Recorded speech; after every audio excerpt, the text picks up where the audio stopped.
Welcome to This Explainer. I am absolutely thrilled to guide you through this fascinating material today. If you're completely exhausted by toxic hustle culture, that endless, exhausting pursuit of the perfect morning routine, and all that superficial self-help advice that just never seems to stick, well, you are exactly in the right place. Today, we're going to completely dismantle that trap. We are bringing together this incredible mix of ancient wisdom from the Stoics and Daoists and blending it with cutting-edge modern psychology to fundamentally change how you approach your own personal growth. Okay, let's dive into this. I want you to reflect on a feeling we all know way too well. Think about that sheer psychological dread of starting a task. You know the feeling. Your to-do list is miles long, your inbox is absolutely overflowing, maybe there are clothes piled all over your floor. And what's our default strategy? We just wait. We wait for inspiration to strike, somehow expecting this sudden, magical surge of motivation to just sweep us into action. We basically treat motivation like the weather, like it's just something that happens to us. But why on earth do we do this? I absolutely love this quote from our source material because it sets the exact tone for our journey today. A sword is forged in the fire, not in the velvet scabbard. It's so true, right? True resilience, genuine progress, and meaningful action, they all require us to actually step into the fire. It demands that we face discomfort head-on, rather than waiting safely tucked away in that velvet scabbard for the perfect conditions or the right mood to magically arrive. Section 1. The Self-Help Band-Aid. As creator Charlotte Morabito points out, it's incredibly rare for people to take a truly holistic approach to their goals. Instead, we tend to slap on these superficial fixes, Band-Aid solutions basically. Think about someone who feels this deep inner loneliness, so they just jump headfirst into a relationship, hoping another person will make them feel whole. Or someone chasing money just to feel valuable and worthy. Those external fixes, they just fall right off because they don't address the inner disconnection, the actual root cause that's driving the behavior in the first place. And this brilliantly illustrates the core difference in our underlying motivations. You have to ask yourself, are you running towards something or are you running away from something? Imagine two people jogging down the street. One person is running because they just ate a slice of cake and they are absolutely terrified of gaining weight. They're running away from fear, away from a negative self-image. Now the other person, they're running because they want to build a strong heart as they age, or maybe they're training to conquer a marathon. That person is running toward a positive vision. Sustainable change, for sure, always requires a positive vision. Section 2. Surviving modern overstimulation. Okay, so you've definitely heard the buzzword dopamine detox, but let's clarify the actual scientific reality here, drawing straight from the Brooklyn Center for Psychotherapy. You can't actually detox from dopamine. I mean, it's a crucial neurotransmitter literally required for motivation, learning, and just moving your body. What a dopamine detox actually refers to is a behavioral reset. We are constantly flooded with highly stimulating content today, endless scrolling, binge watching, you name it. Over time, our brains get totally desensitized. A detox simply lowers that reward baseline so that everyday tasks like reading a book or taking a walk can actually feel rewarding again instead of incredibly boring. Now, neuroscientist podcasters like Andrew Huberman make this sound like a very 21st century biohack. But the core idea is actually ancient. Stepping back from intense stimulation has deep, deep roots in Indian and Chinese spiritual traditions, where practitioners intentionally gave up worldly pleasures to find inner peace. Today, we just call it digital hygiene, or diversifying our sources of joy. The challenges have definitely changed from marketplace distractions to smartphone notifications, but the underlying wisdom, it is exactly the same. Section 3. Action generates motivation. So the crucial point is that the common myths tells us first we feel inspired and then we take action. We treat inspiration as the ignition and action as the engine. But psychology tells us this is completely backward.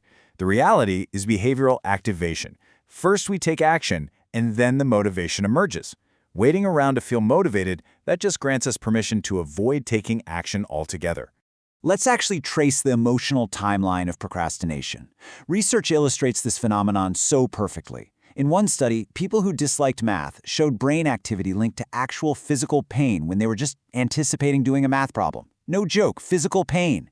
The dread peaks right before you start. But here's the crazy part. Once they actually started the math problem, that pain response completely vanished.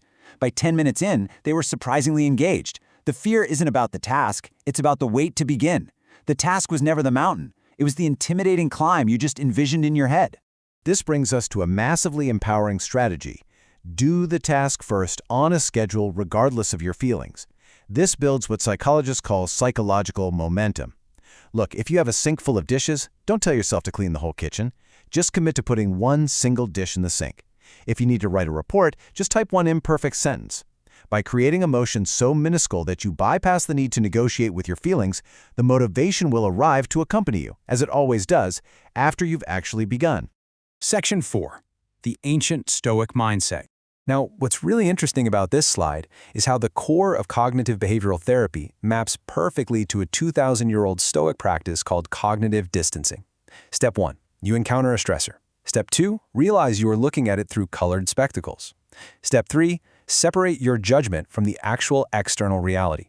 As Epictetus famously said, it's not things that upset us, but our opinions about those things. You literally have the power to change the lenses through which you are viewing your life. The Stoics also strongly believed in intense reality checks to conquer anxiety. Seneca, for example, advised actually practicing the worst-case scenario, like living in mock poverty for a few days, just so you realize it's not actually that scary. And when it comes to envying others, well, Epictetus reminds us that when we covet someone else's wildly successful career or seemingly perfect life, we rarely consider the grueling price, the hidden sacrifices, and the immense stress they paid to get there. Sometimes, when you look at the real price tag of someone else's life, you realize it simply isn't worth the pain. Section 5. Accountability and self-efficacy. It is absolutely valid to acknowledge that the world is unfair and that systemic obstacles exist. However, true self-improvement focuses purely on self-efficacy. It's really about what you can directly control within that existing system. If you allow learned helplessness to dictate your outcomes, you are just giving up your power. Building a strong self-concept means building the resilience to rise up, problem solve, and shape your own outcomes, regardless of the unfairness of the world around you. You cannot let the difficulty stop you from taking action. To help flex that muscle of compassionate self-awareness and accountability, creator Charlotte Morabito suggests asking yourself this powerful question every single day. Is this a choice a person who loves themselves would make? Seriously, let that sink in for a second. Using this as a daily check-in completely shifts your perspective, ensuring your actions actually align with genuine self-respect and forward momentum. Section 6. Practical Strategies for Stress. Let's move to how this builds a solid foundation for your daily routine. Seneca, he started every single year with a freezing cold plunge to remind his body who was in charge. Winston Churchill survived the immense stress of World War II by taking up painting, a genuinely challenging hobby that engaged his mind without any professional pressure. Keep a reflective journal to cage your monkey mind on paper, and read great books to nourish your soul. Mixing this kind of deliberate leisure with your employment isn't a distraction. It is a vital, time-tested strategy to prevent burnout. And when the inevitable frustrations do pop up in life, you need a way to self-soothe so you don't just absorb everyone else's negativity. I absolutely love this beautiful, slightly humorous metaphor from our sources, the river of lily pads. When you feel a negative emotion or encounter an angry person, just visualize those emotions as little frogs sitting on lily pads. Watch them gently float right over a waterfall and completely out of your aura. It's a fantastic, super practical way to release frustration and stay in a high vibrational state. So, as we wrap up this explainer, I want to leave you with this final thought. You now know that motivation is largely a myth and that action must come first. You know how to reframe your mindset and build up your own self-efficacy. So, the choice is ultimately yours. Will you continue waiting safely in the velvet scabbard of motivation, just hoping the weather changes? Or will you take one tiny step, put one single dish in the sink, and step into the fire of action today? The power is entirely in your hands.